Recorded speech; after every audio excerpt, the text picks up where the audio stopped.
la femme de la perte de sang a touché Jésus-Christ, Jésus-Christ s'est tourné et il a dit, qui m'a touché? Directement, la femme là était effrayée. Elle tremblait, elle avait la boule au ventre. Elle est tombée. Elle est tombée sur ses genoux. Elle est tombée à terre et elle a commencé à crier, Seigneur, c'est moi. Je vais dire toute la vérité. Cette femme était une femme malade depuis 12 ans. Elle avait la perte de sang. Mais quand elle a vu Jésus,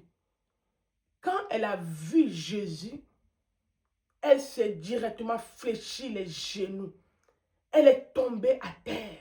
Il n'y a pas une maladie qui ne va jamais fléchir les genoux devant Jésus-Christ. Toute maladie, tout ce que tu traverses, tous tes problèmes, tout ce qui est en toi, la chose qui t'a fait dépenser de l'argent, des millions, la chose qui est dans ton cœur, qui t'empêche de louer Dieu, qui t'empêche de venir à l'église, tous les liens de famille, tous les liens démoniaques, toutes paroles qui ont été déclarées sur ma vie, qui ont été déclarées sur la vie de mes enfants, qui réclament ma vie, qui réclament tout à moi, aujourd'hui, que ces choses-là voient Jésus. Et je sais qu'ils seront sous mes pieds.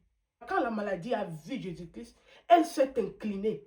Elle a commencé à dire, je vais dire toute la vérité. C'est comme ça que nos ennemis, c'est comme ça que les gens qui ne nous aiment pas, les gens qui font des complots, ils vont dire toute la vérité. Ces personnes-là, elles vont dire toute la vérité. Toutes les personnes qui nous combattent, toutes les personnes qui sont derrière nos vies, toutes les personnes qui se disent, moi je ne vais pas réussir, toutes les gens qui nous combattent là, quand elles vont rencontrer le Jésus-Christ qui est en nous, parce que ce n'est plus moi qui vis, c'est Christ qui vit en moi. Quand elles vont rencontrer Jésus-Christ là, ils vont dire toute la vérité.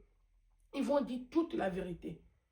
Ma prière que Dieu nous donne la force afin que Jésus-Christ soit vraiment installé dans mon cœur. Que Jésus-Christ soit vraiment mon maître. Que Jésus-Christ soit vraiment en moi. Que toutes les paroles là vont s'incliner devant Jésus-Christ.